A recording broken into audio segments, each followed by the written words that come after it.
Let's go. Let's go. I don't understand. So this camera's hitting me. What? This camera's hitting me.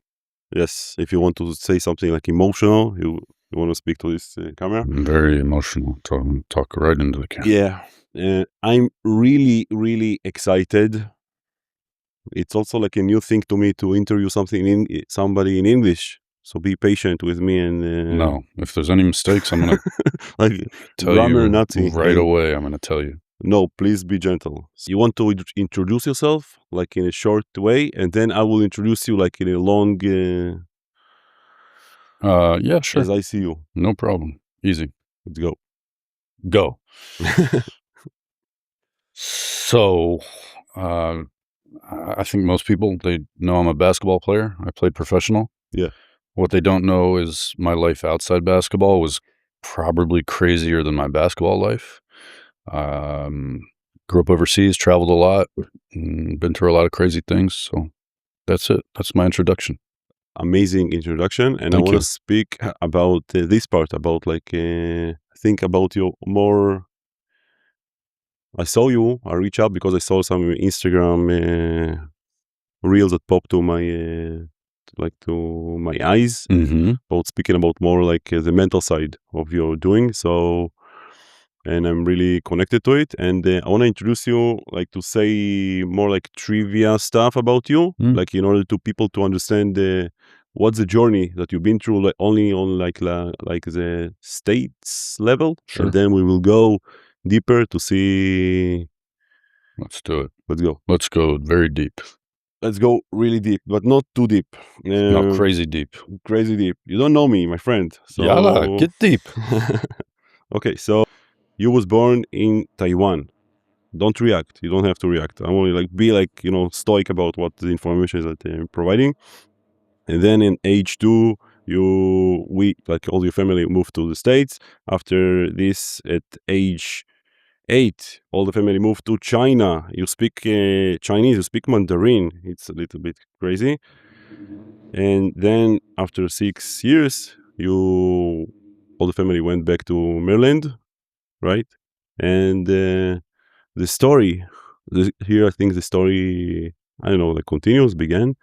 And it's interesting to me, like to ask you when, don't answer it right now, but like when you decided that this is my goal, I want to go to the NBA. Don't answer, be careful. And I think the interesting part about you is that you finished high school not in the like stereotypical typical body, and I think also like the mental side of I don't know about the mental side, but about your body, about your physiques as a candidate. So for sure you're gonna go to the NBA. It was like white, tall, skinny person, like really skinny. Like I saw your stats, it was like okay. And after that, going to West Virginia. West. What I said? West. So you're starting with English now, so don't give me the You're right. And then you also gain muscle, right? You get into more shape, and you meeting your, I would say, mentor, Bob Huggins, your coach. It was like you speaking about he was like really influential for you. And by the end of your college career, you drop in like 30 plus per game, killing people, dunking on people like a beast. And by that, I think this is like the peak of your, I would say, your beast mode. And then you drafted in the 8th pick to the Milwaukee Bucks, to the NBA. And I think this is also like a really crucial point of your journey, because for a long time, as I see it, maybe you would say it's wrong, that it was your goal, it was I need to get, and think men or like people need this goal. Like it's really like beneficial to us, like to hunt for something. And then you getting what you hunted. And then I think what happens to a lot of people, you get what you wished for, and you don't understand that, okay, now you maybe need to find another goal. And I think I want to speak about the difference between, like, I would say, goals and values, or like not something point that you want to achieve, like life that you want to live. Maybe this like popped to my mind. And 2 years in the NBA, playing with like Derrick Rose, Chris Paul, Richard Jefferson, like a lot of like crazy names, and living life of a young rich person. And then after 2 years, it's like I would say the dream. I don't know. You can describe it like later. It's like vanished or whatever. I don't know like how to say it. And your journey all across the globe begins. And it's Russia and Turkey, Italy, France, like maybe Asia or whatever. And you coming also here and discovering your Jewish roots or whatever, like, I don't know, some Jewish roots, and playing here for Hulon and Maccabi, Rishon, Nahariya, and being my neighbor in my building is also like a crucial part of Yes. of your story. You don't know it yet, Yes. but this is like a crazy part of it. And I think where I'm going with that now, I don't know if this is true, but your hunt is to putting yourself more on the like to helping people to reach to the NBA or reach like to achievements that you achieved. And during this journey, I think it's really special. I see, like I read about you, you're seeing stuff in a really like special, unique way. And I want to go like for episodes of your life and to ask you like about it, like how was my introduction? Wow, the best introduction I've ever had. Thorough. I thought it was going to end, and then it just kept going. You hit all the important points. Most important point, you as my neighbor. What I missed? Is it something about your... and you're like a dad now. Like what? Not dead, like a father. A father, yes, not dead. Yeah, I'm a You're dad. and you're dead now. No, I'm a dad, yes, I'm a father. This is the most important. Yeah. Yes. Ken. Yeah. Cool. So I would ask you, I will start with... it's not it's not common to kids to understand this is my goal. Like I want to go to the NBA. Yeah. So my question is like when it arrived to your head, and like maybe like I wouldn't say why, but can you like Okay. So I was 9 years old when I decided I'm going to go to the NBA, and I didn't decide it the way normal kids do. I had a very different mental experience. My decision was that I want to focus all of my time, energy, and thoughts onto one single thing. I always thought of it like I'm a knife, and I want to be as sharp of a knife as possible so that I can cut through something that's very hard. And so for me, it wasn't a goal to make the NBA. It was a goal to make myself a knife. And I just used the NBA as sort of a target, destination, as a way to channel that energy to something that could make me rich. Yeah, but you're 9 years old. Like who is you? Like what's your vibe at 9? My vibe at 9? Yeah, you were happy. I think I didn't shower very much, and I smelled bad, and I had a lot of adrenaline and energy. But I had good, like active. I had good vibes. Yeah. Yeah, but you moved a lot. So I think like at 9, after you moved to Maryland. So yeah, I moved a lot when I was a kid. So I was an old 9-year-old because when you move across the world, your brain changes forever. I relate. You can't go back. I believe that every time you get taken away from your home, it's like if you take tape and you peel the tape off the wall, you can never stick it again. You can't go back. And that happens with your brain. So by 9 years old, I'd already moved across the world a few times, and I was, a mature kid, I would say. Yeah, I think in ways you're mature, and then in some ways you're kind of hurt by moving. Yeah. So it's a mix of both, but it's a great mix because the ways that you're hurt, they give you the emotional explosiveness to really do things in the world. Yeah, I would say the friction. It's something like it's not painful, but there is like something that make me friction. I don't feel safe, so I need to deal with it. It's kind of like when you're in the month after you break up with a girlfriend, Yeah. and you have this friction that gives you some power to now do some things. When you're a kid and you move around the world, Nice. your girlfriend is like your home and your friends, and you get torn away from it. And so you get that power to you, Yeah, I love it. Yeah. Good metaphor. So, and then you decided this is like you're going to work on yourself. And I would say, so, but when it went to the basketball side? So I wanted to work on myself, and I did it through basketball because I also play basketball, so I can relate to. I didn't know. Yeah. Yeah? Yeah. Not like I played Were you good? Ironi Ramat Gan. Ramat Gan, yeah. That's a good club now, Ramat Gan. Yeah. They're in first division now. Yeah. If I was good, I think I lack of the mental stuff. Lacked the mental stuff. Yeah, I was like really okay, good, like in practice, but on the game, I didn't have the knowledge that I have now about how to dealing with stress and how to dealing with anxiety. I was like really anxious kid, You were a very anxious kid. So you were an Israeli kid. I would say more. So you're speaking about the movement. I was born in Russia, so I moved here when I was 8 years old. So I can relate to the to the friction. Yeah. So you moved here when you were 8, so you weren't really raised in Israel as a young kid. Yeah, I was in Russia, so. Okay. You were anxious because of the move? I was anxious with a lot of stuff, but. Okay. Yeah. Because you don't feel like an anxious guy now. So welcome to my podcast. Welcome to. So this is the mental stuff. So yeah, this is the journey. This is the journey. Okay. Yeah.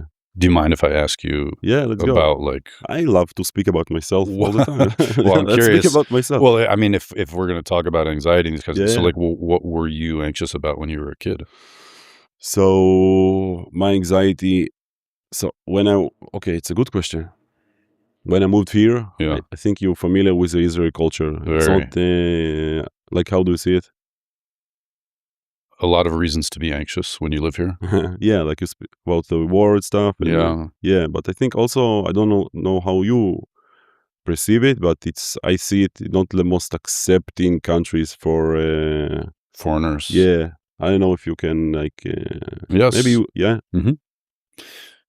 Well, I mean, no, you come in here like I think in a different vibe. You're not like an 8-year Russian kid. You come in like a superstar that came to Maccabi, Oh, so, yeah, so you weren't accepted when you came here. Yeah, and so in school you. No, but I wanna listen about. I wanna hear about your. Okay, sure, yeah, okay.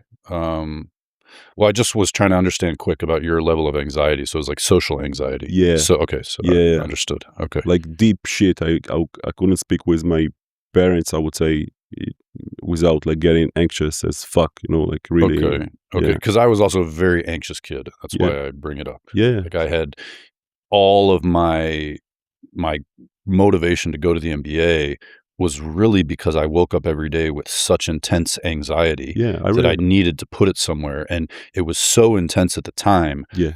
I would describe it as nuclear, that I couldn't tell anybody about it because I was so embarrassed. Because if they asked, what are you anxious about? My only answer would be, I have nothing to be anxious about. I have a great life. I have a good family. Everything's provided for me. I really can relate. So it's something biologically wrong with me, but I was not the type of person at the time to be able to admit something like that. And also I wasn't the type of person to ask for help. So I just let it eat me inside. And the only way to sort of let the anxiety go down for a little bit was to go work out.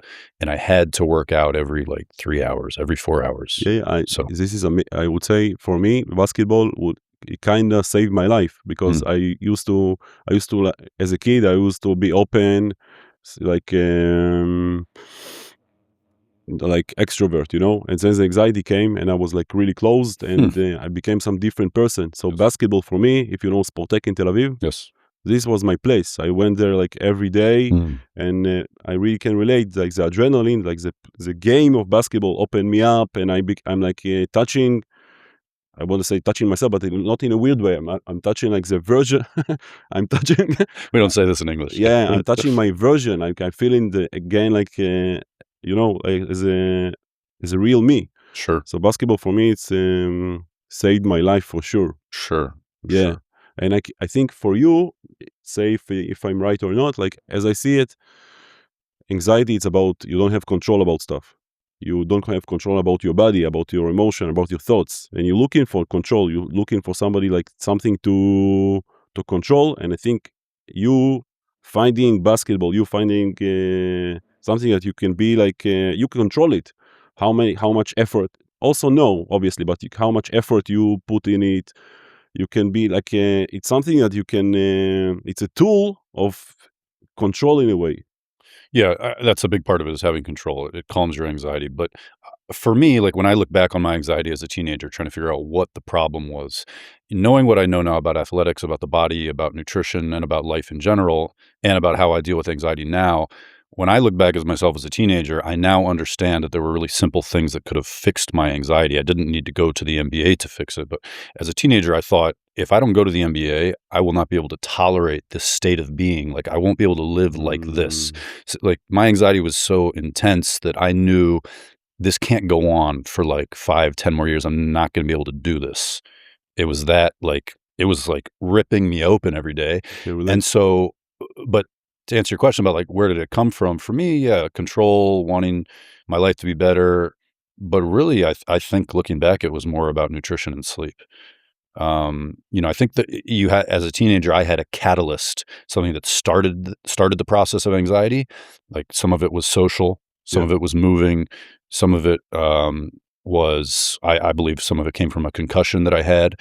But I think it got perpetuated for me because our generation growing up still didn't understand how diet affects our internal state. Mhm. And when I was a kid, I was eating cereal, 2-3 times a day. Yeah. I wasn't consuming a lot of fats or proteins. And, when you do that for like 3, 4, 5 years, you have a very tough time being emotionally regulated on top of being a teenager who already have emotional problems, so.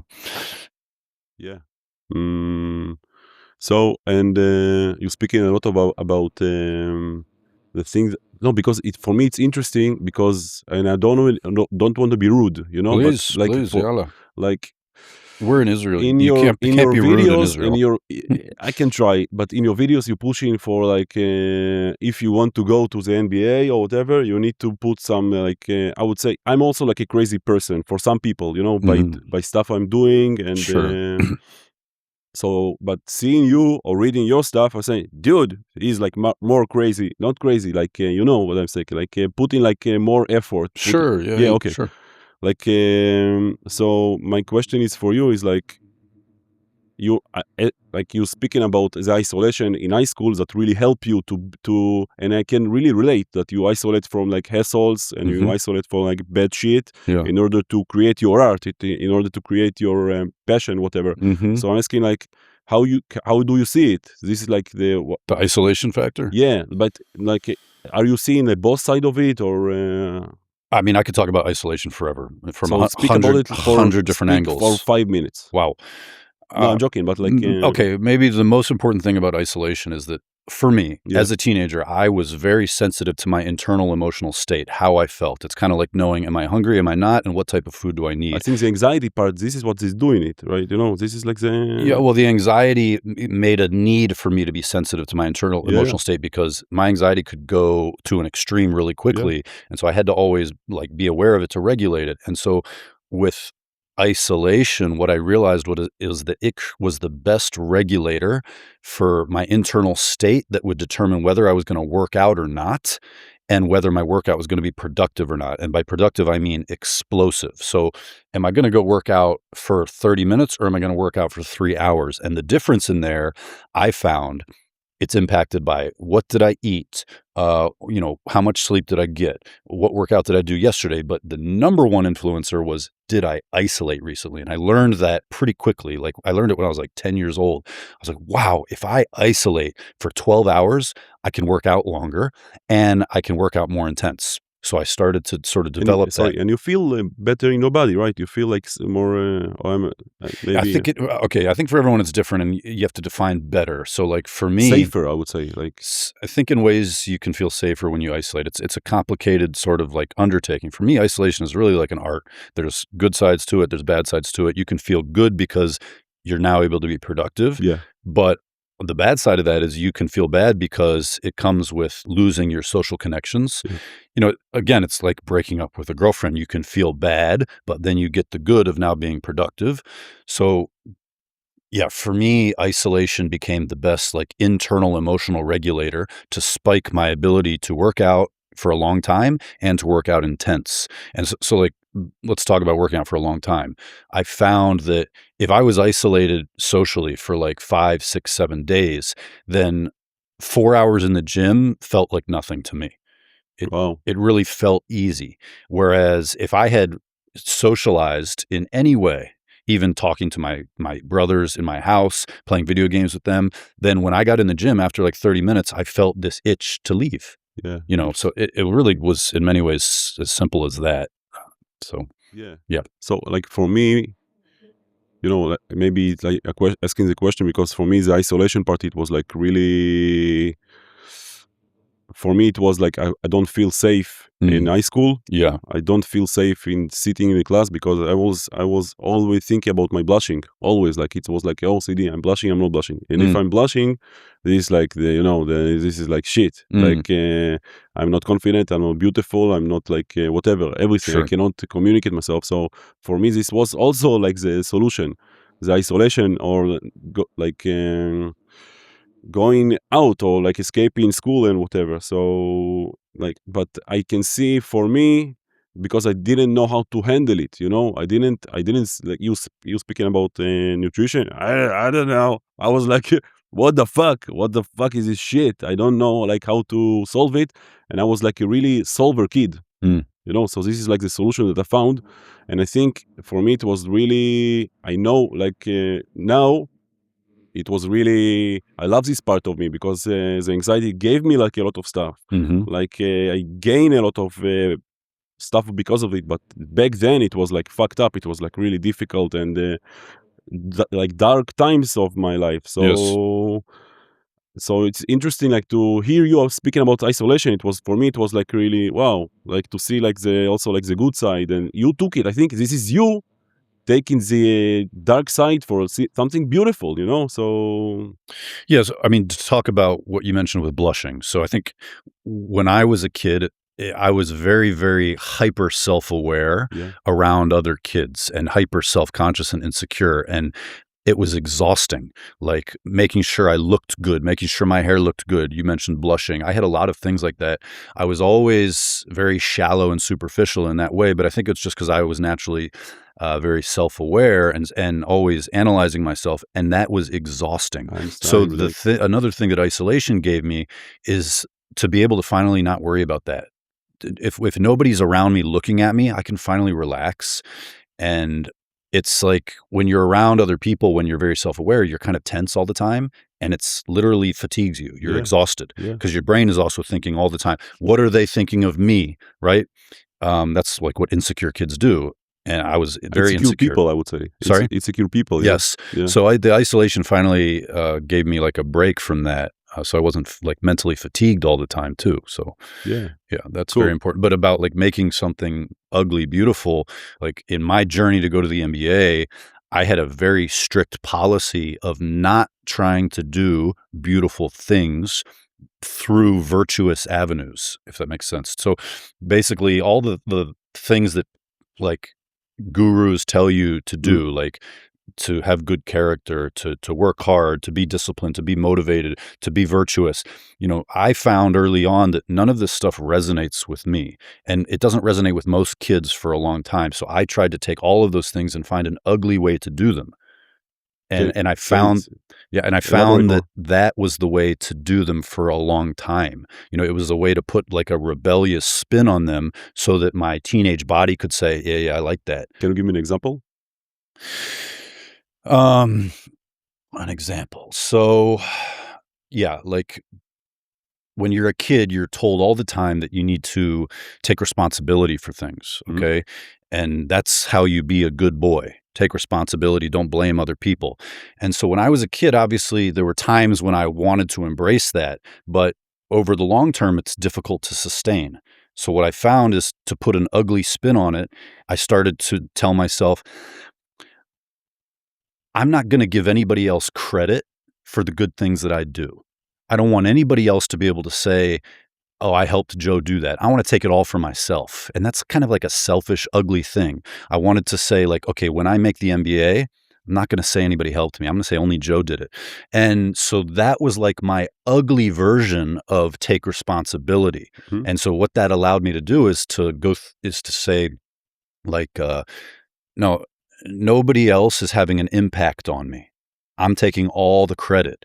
And so I focused on that side of it, which is kind of ugly, but it's also almost the same thing as saying I'm responsible for everything. Yeah, Does that make sense? yeah, for sure. Yeah, yeah. Yeah, Okay. I can understand. And I can relate to, I would say, the dark fuel. Fuel, how to say? Fuel, yeah. Yeah, I can relate to it. Like the biggest jumps that I did in my life, it was like because something that like this, this vibe, not like a happy. Mm-hmm. But I think so it works, but I see it like I wonder if there is like other ways to achieve it. This is what I'm trying like to do now in my life, like to push in ease, to be more like to achieve with breathing, and not like with like this psycho mentality of like ruin everything and push myself, because I feel like there is like an impact of me when I'm doing it. And it's really interesting, like a lot of like Kobe, Jordan, and what like they also like this like a little bit psycho mentality of like to. So obviously it works, I can understand that you need to be like crazy in a way to achieve greatness. So yeah. Well, what I'll say about that is that I think once you have exercised those dark sides of you enough that they're a part of you, then you can put them in your pocket instead of always holding them in your hands. Hmm. And you've used them so much that you know how to use them, so you can take them out if you need to. But, you know, as you're walking around with them in your pocket, like other people can feel that that's a part of you, so they interact with you differently. I Meaning, understand. like they other people can feel on you that you've got a level of danger to you. Like if I mess with this person, he's got weapons in his pocket. Yeah. You know it, and they know it, and Yeah. they know it because you know it. They can feel it on you, Yeah. and so I think that that is what allows you then to go through your life later more relaxed and Yeah. more bright. Like, Yeah. now I can just smile in people's faces and be a human. Being more you, I would say. More you. Being you like as a Yes. kid, This Yes, it's as a interesting. kid. Yeah. As a kid and more human, I think, because Yeah. like, when you're a kid and you're trying to be like dark, you're like, okay, I'm not going to smile at nobody. But later when you really develop your dark weapons, put them in your pocket, now you're like, now I can smile at everybody because I know that I got these weapons in my pocket. Like, Because like I see you in the building, we didn't spoke. I see this vibe, I see you like I don't know, like I saw you like as a chill dude, yes. And then like to read about you, it was like really interesting for me, like to see this side of you. But I can understand. Think for me, after you have these tools in your pocket, you're being chill. You need to. That's right. I feel that I don't need to prove something. I'm coming to a Exactly. place and I'm like, let's see, okay, what's going on here? Like, It's very similar to basketball. When you really know that you're super skilled, you get to be able to now do less on the basketball court. You're like, I don't need to show all the skills that I have because I know that I have them and I know when I need to use them. So maybe 99% of the time, I just kind of like walk around. I look like any other player. yeah. But in that 1%, when I need to do the amazing skill to dunk on somebody, to hit a long shot, I can do it. Yeah, And it's like to concentrate your skills in some, you're not being active all the time. You're being active in the point that you need to be active. yes, exactly. Yeah, Yes. nice. So let's continue. So I would, Mike, maybe, so you working your ass off at the college Yes. and putting some, it's crazy to read about your routines and whatever, putting like 3 hours, 4 hours, or whatever in basketball. And then it also was, I think, I understand it was like not like in once you became like a star at college. My question, maybe I want to ask. So you achieved like the people understand that Joe is a motherfucker in basketball. He know how to play ball, and it's like it's college, and you young, and people liking you or whatever. Yeah. So how was it? Like if you can like share. You mean Like the transition from I'm Joe and I'm a beast and I'm like I was a jerk in a way. I don't know, like being rude. I don't know if this is the right way to. Okay. And then people want your attention, people want your time or whatever. Yeah. So maybe like, how was it for you? Or Well, I think most basketball players very quickly get sick of attention, and you end up learning to push people away when you detect any sense that they want your attention. Especially at the college level, you learn that like people smiling at you is next going to come with them asking for your time, or trying to get into your life. And most of the time they're good people, but you just don't have energy for that because it's coming from everybody all the time. And then when you're in the NBA, it's even like 100 times crazier. So you really get dehumanized in a way because you're not able to interact with people without trying to brush them away, push them away. So yeah, it's tough. Yeah. so it wasn't easy. When I say it's tough, no, it was easy. I mean, I think that if you don't have an easy time doing this, then you can't get to the NBA. I think NBA players, long before we get there, we become comfortable with pushing people away. Like I said, like I was isolating since I was an early teenager. So that's a skill that we develop and master. You were really good in like pushing people, I would say. Yeah, like, in basketball, people on the outside focus on your ball skills, but NBA players have much different skills underneath all of that. And pushing people away is one of them, like with ease. Like people come into your life and they just immediately get pushed to the side and you don't feel anything. Maybe there's levels to that. And level one is like, you're able to push them to the side, but you don't feel good about it. And then the higher level is you love to push them to the side. And then the even higher level is like you want to push them to the side while humiliating them. Damn, boy. I mean, that's the reality. Yeah, It's and it's not just me. This is like this is pro athletes. This is the reality of it. So. I see it like you feel it in the vibe that somebody coming to. I think it's like a status thing, Somebody coming to you and he's being like you feel that he wants something. You feel and then you cannot be like a human because there's like not equal statuses. So just like to try to speak to human like as a human being, not like so. Okay, so let me speak to that. So like that discrepancy, the difference in status, that has to exist in the mind of the pro athlete like years before that status is real. And that's what allows them to eventually create that difference. And it's ugly to talk about, but it's the truth. That mindset is that I'm better than everybody. I'm better than you. And so like when you're in the NBA, it's easy for people to think he's right because you're like, oh, I'm an NBA player and this other player's trying to talk to me. It's still ugly to think about like I'm better than you. But when you're a teenager though, you have to have that mindset already, even though you're not in the NBA. Part, I would say. That's the delusion. It's like and NBA players feel that when they're teenagers. I'm better than you. Now, when you talk to NBA players on podcasts or like in news interviews, they'll never say that. They're like, no, everybody's good, But when you play poker with everyone behind closed doors, they have dirty mouths and they talk human. real. They have egos. Egos, exactly. Yeah, for sure. I mean, to an extreme degree, but not in a bad way at all, in the way that you have to be a pro athlete. I think, for sure. You need to believe in yourself. You need to be, I don't see it like like a bad thing. But I would say like most of the people are really mediocre and most of the people not achieve to something like, like for greatness or whatever. But again, I'm not sure this is like, to achieve greatness, I'm not sure it's like this is the goal for life. I don't know. Well, look, I'm 40 years old, so I have a very different perspective on like what success is, what greatness is, and these things. But I think you have to be able to compartmentalize. You have to have like two brains. One of your brain is like the more wise part of your brain says, look, success really can be like living with your family, below your means, that Being you spend time regulated. together, be regulated, being happy every day. But then you have to have a part of your mind that says like, fuck that.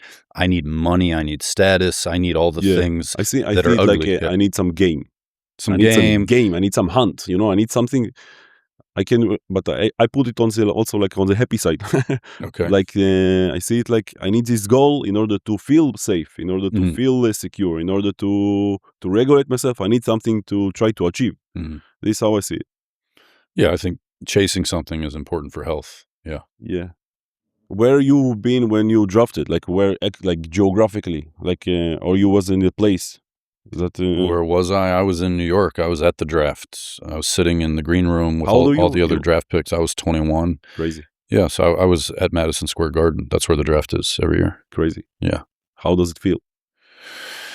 How does it How feel? does it feel to basically to hold the trophy? To hold the trophy that you've been chasing for like from I would say like from when you were a kid. The experience from the inside when you're getting drafted to the NBA is nothing like what people think on the outside. First, I wasn't feeling like I had achieved something. I was mostly just feeling very, very angry because that was the permanent state of my mind for years. And it was even most extreme at the time I was getting drafted because that was the competitive animal that I was. I woke up angry, woke up wanting to kill. I read that you don't like not watched romantic movies and like not listen to some happy music. Always like to being in this mode of I can relate to part of this stuff of me preparing to some stuff. So yeah, you have to. I say like be a dog all day long. You don't get to choose to be soft and then go compete with the toughest competitors. So yeah, when I was getting drafted, I wasn't like feeling like I wanted to celebrate. Actually, I was angry to be in the room with other players who I thought I was better than. I was mad that we were all in suits because I was thinking like, why aren't we at the gym? And I couldn't wait to go play.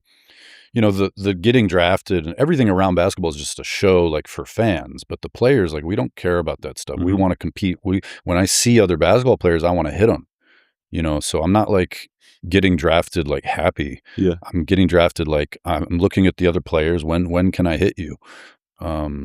So that's how I felt. So yeah, tough. Yeah. It's tough. I want to like to ask something like I would say during these years, like except like the basketball and gym, whatever, did you have like a safe place or whatever? This is the question number one. And if no, when the first time that you like allow to yourself to lower your guards in front of somebody because in front of, I don't know if it's like I think for me, around the age of like 15 to 25, I didn't have any, I think the place that I just felt like I was good and comfortable was working out. For me, growth was like my religion, and every day I had to feel like I was getting better. So yeah, that's like where I felt the best. Yeah. All right. So the 2 years in the NBA. So I think again, for me, I spoke it in the beginning. I love ACT. ACT, it's like a therapy method. I don't know if you heard about it. This is like this is my shit. This is my love. Ooh. Yeah. Ooh. So basically, one of the like important stuff about it is the values. Like to act according to your values. And we're speaking about you put a goal of achieving this, like to go to the NBA, and then, hello, my friend, there it is. So how was it for you, the experience of getting to NBA, and how do you remember it, and maybe what happened, like how you see it right now? I'd say the most important thing for me going to the NBA was that the goal for me was not the NBA. The goal was I wanted to do what I said I was going to do. When I was young, I had this really bad taste in my mouth about saying I was going to do something and then not doing it, and it really drove me insane. Like that's the word. It drove me insane. And so I told myself around like I think 9 years old, I was like, I'm going to go to the NBA, and it kind of scared me because I was like, ah, now I have to do it. And if I became a person who didn't do what I said, I was really scared of that. Like it really scared me. I know it sounds silly, but so when I made the NBA, It was scary for you because you were like pushing yourself, and it was like I can relate it. yeah, I You don't shitty really, to yourself in a way. I don't really know what it was. It was just that if I said I was going to do something, I had to do it, and Right. it was like it was a neuroticism. It was like an itchiness inside of me that, and when other people would say they're going to do something and they didn't do it, I hated them. Like I hated them. And I didn't want to hate myself. Yeah. And I knew that if I didn't go to the NBA after I told myself I would, then I would hate myself. I knew that that was what would happen. I would not be able to look in the mirror. I would look in the mirror and say, like, you don't do the things you said you would do. Like, I can't trust you. You know, and I was like, how am I going to live my life looking in the mirror, not trusting myself? Because then I'm going to set new goals and I'm going to look at myself and be like, I don't trust you, dude. Yeah. You're not going to do it. So when I went to the NBA, I was finally able to like stamp my passport and say, this guy is trustworthy. Like he's going to do the things he says he's going to do. So that's what going to the NBA was for me. Fire. So, yeah. And how was it for you, like to? I know that you spoke about it, but like surrounded by also like I would say like unique people, like warriors and Yeah. So that was one of my favorite things about being in the NBA was that I was surrounded by the strangest people. And I had always been a strange person. Everybody in my school knew it. Everybody I ever hung out with was like, this guy is too strange to interact with even. But when I went to the NBA, I was not even one of the weirdest guys. You know, everybody in the NBA is very weird, very, very out there. They think different. And I would say 99% of them won't share it. Like I think about it on social media, most people do not share themselves on social media, right? Mhm. So it's just like that in the NBA. Like you will never get into somebody's head and understand them. But when you spend time with these guys every day, you finally get to see they're a strange bunch of people. So all their strangeness manifests the most is in how much they work. Yeah. Like the work ethic in the NBA is just out of control. And anytime you read about players that are partying and it's not true, you know, Yeah. you look at guys. You cannot achieve this shit without like being beast, without like Yes, like any NBA player that you meet is going to be the hardest worker by like a factor of 10 than anybody you've ever met before in a field of work that is very difficult to sustain because you're always fatigued and injured, but they don't care. They just go through it. yeah. And of course, there's instances in their lives where they party or they're close to retirement, so their work schedule changes. But mostly, they are the craziest workers. How was it for you, like to put all this effort in like building muscles and to train, blah blah blah, and then you move to other countries, and I think I don't know how it is, but it's like more chill, I think, or maybe you were more chill. My question is like, when in your life was this point or something? It was a decision of Joe being more chill about training, or like because I still haven't chilled out. I still Nice. work out 2-3 times a day, 7 days a week. I don't. Damn. Yeah, I don't see working out as a phase. Nice. I see a life where you're not working out as not even a life. I don't understand how anybody is like Yeah, when yeah, I for look sure. around the world and I see people like living their life and it's not centered around health and fitness, I'm just confused. And Mhm. obviously it's a me problem, but I mean, my whole life, my work fits into my fitness schedule. Mhm. Even my family fits into my fitness schedule as opposed to my fitness schedule fitting into. And Yeah, I've been for sure. retired for 5 years, but that's, I think when you wire yourself to be a pro athlete the way I did. No, because you see, I don't know, you see people getting like fat or whatever. So Yeah. Well, I think it's also understandable. I mean, I don't yeah, it's expect like a everybody personal to have thing. this Yeah, for sure, for mentality. sure. I would say most pro athletes, when they retire, they lose their shape. Mhm. But for me, yeah. Yeah, for So, sure. yes. You didn't get this like this contract or whatever like after 2 years, right? Yes, correct. And the dream like it's over for you for this Yes. time. Yes. So my question is how you dealt. You were 23. 23, yeah. Mhm. Friction again. We're speaking about the friction. Sure. Like the girlfriend left you Sure. again, I would say. So how you dealt with it? And you went to, what was your first country? Russia. I went to God Russia. damn. I lived It's like in a girlfriend, but also you've been slapped. Samara, Russia. Well, like, I don't think of anything negative that happened in my basketball career as anything like strange. You No, know, but go from the States to Russia as your first. But you will traveler, blah blah blah. So I think it's like what I try to tell kids is that in your basketball journey, your goal is not to like get wins and feel good. My goal, my whole journey was to feel bad. I never wanted to feel good.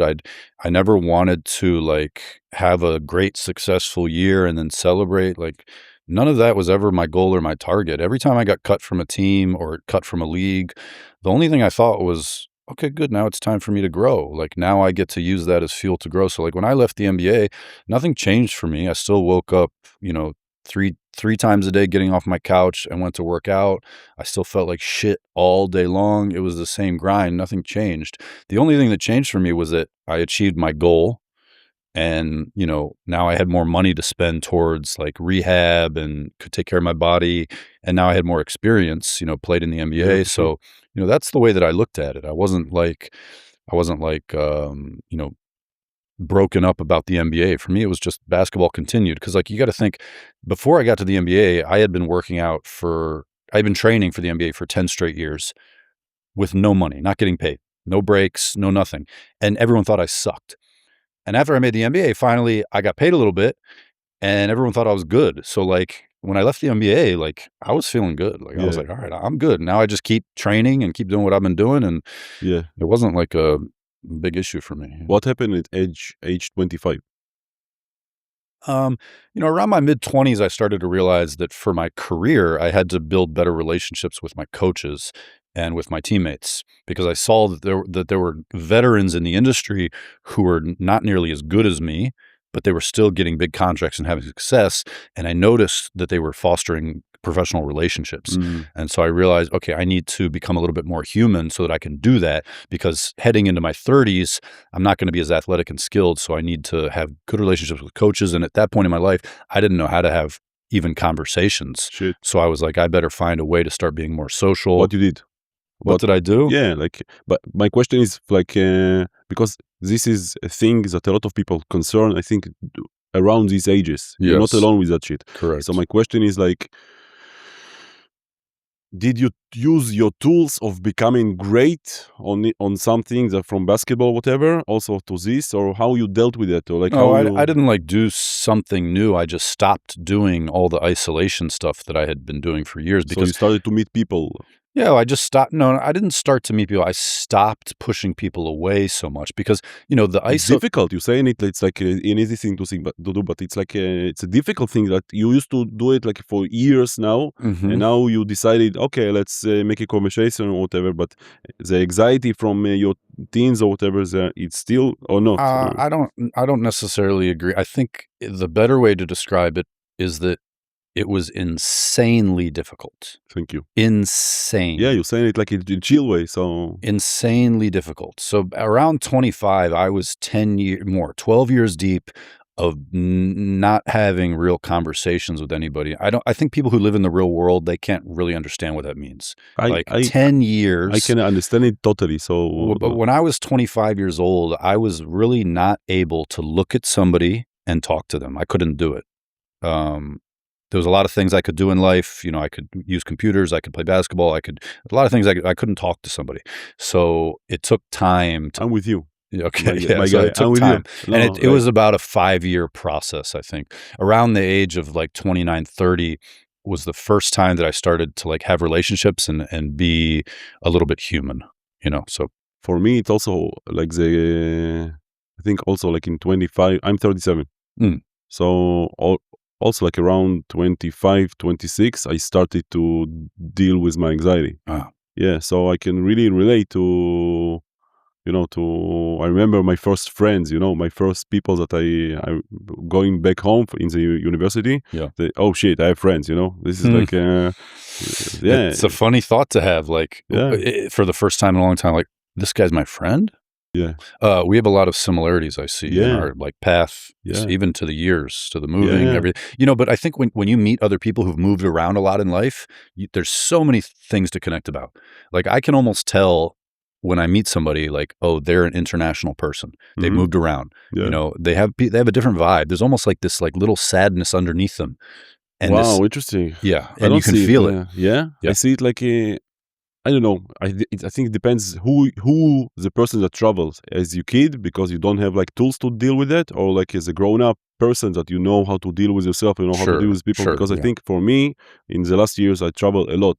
Like below, Yeah, it's like bam, it's like doing psychedelic for me. You're yes. going for a fucking journey to open up, to create more, So Well, I feel like now in my life, my body is so conditioned to grow when I travel that when I'm getting ready to travel, when I'm packing, when I'm on the yeah, airplane, my mind starts to like just warp, like I'm on mushrooms. yeah, And because it's used to yeah, travel, grow. It's like, traveling I think my brain interprets traveling almost like when buildings fall down. yeah, It's like your city has been built. We're going to travel means we're going to light the whole city on fire.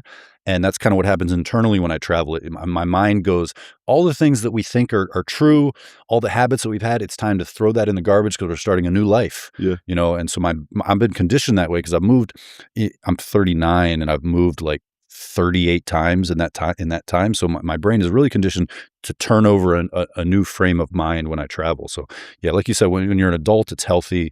When you're a kid, it's much more difficult. So Adult like adults that know how to deal with himself and deal with like unknown and uncertainty. So you saying it was really difficult for you to open up and to create relationships. So yeah. can you like elaborate more about it? Like I think Yeah. what you did in a practical way, because I think it's a lot of people dealing with that, to try to open up and to break these barriers and whatever. So how you dealt with that and Well, I think I had a lot of practical approaches. So I'll give you like two or three. let's So go. number one is that when I was a teenager, to create isolation, I had a rule I was not allowed to smile at people. And I found that this is the best way to push people away from me. This kid doesn't smile. He doesn't like me? He's not a Yeah, good vibe. So I had to learn and tell myself to start smiling. it's difficult. It's It is. difficult. It's difficult, and Yeah. it felt weird. Like to smile in someone's face felt very strange, especially as an athlete, because ruins my competitive nature. So another practical thing I started doing was I started to dress nice and to take care of myself and Yeah, look nice for because sure. when I was a teenager, I smelled. I didn't have a good haircut. I didn't take care of myself. I didn't look at my face was always dry. Yeah. A lot of little things that you don't think about. No, but I think you think about it. I didn't allow myself to wear nice clothes and to wear like a good haircut and whatever. Yes, me too. I didn't allow it Yeah, because it's I like knew that it would pull me into like the social world. So when I was in my late 20s, I realized if I want people to like want to come into my life, I have to look like a person who lives that life, yeah, like which a can clean mean, person. just take care of yourself a little bit, Yeah, put some lotion on your face, yeah, brush your hair.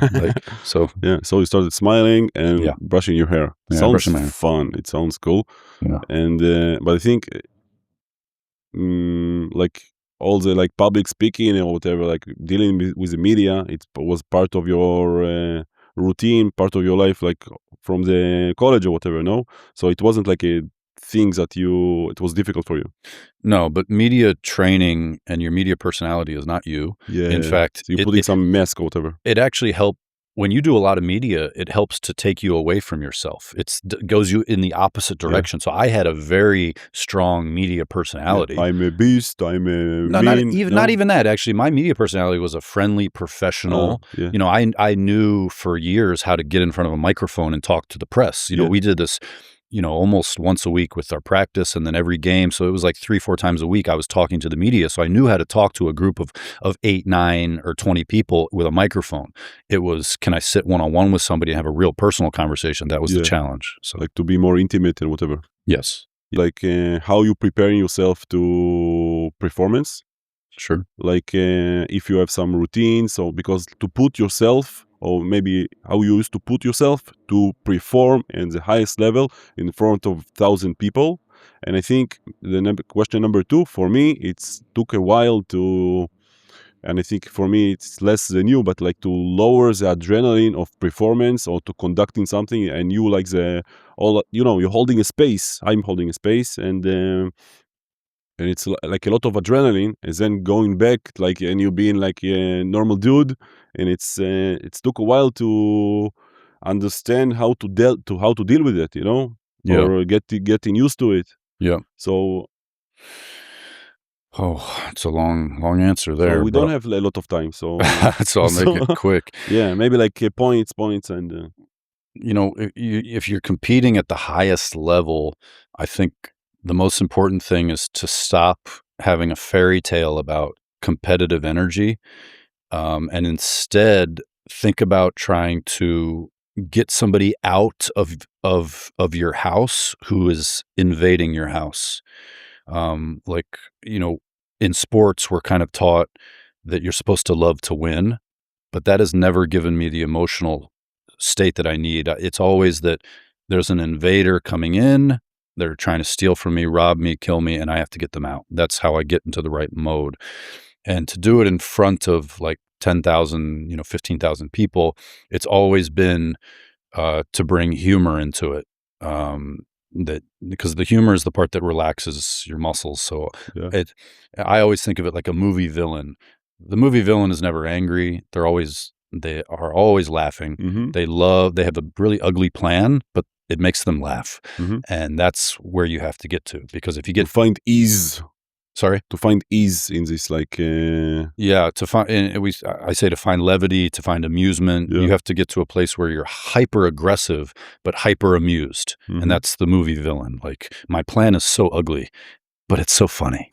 So, cool. yeah. And maybe something about the after games or whatever, or it's not. Can you resonate with it or not? Or Yeah, so my goal after games is to never come back to normal. Like, as a professional athlete, you're never trying to get competitive and then go to normal. It's Yeah. the challenge is to stay that competitive animal all Yeah. day, all the time, because Mm. usually after games, I have another workout. Like, after the game is over, I have to go work out at night and then rehab. And then in the morning, like 10 hours later, I have another workout. And then maybe the next day I have another game. So like, you don't go be a human. Yeah. You don't have time for that.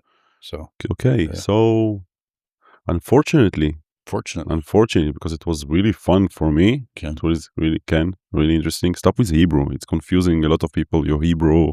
Nachon, because my accent is so good. That's why. Nachon. So maybe if you want to say something like your final words or whatever, I don't know, about like... Yeah, my what- final word is that you, I think, have a very interesting story. And I was the whole time trying to bite my tongue because I wanted to ask you about your journey from Russia. And all. So I think it's something I want to learn more about. Yeah. Cool, thank you. Yeah, man. I will teach you. I will start. Yalla, we should do another one we switch. Let's go. I will. It can be I'll fun. sit there, you sit here. You can sit there. It's not like a place of... Okay, we'll switch it in the editing. I would say you're really a big inspiration for me. I'm not meeting a lot of people that I can look at them as damn, like because I understand the effort that it takes, So it's like a big inspiration, and thank you for Thank you, thank you brother. for that. Yeah, thank you, man. I had a great time. Yeah. Thanks. Bam, and we're done. Mic drop.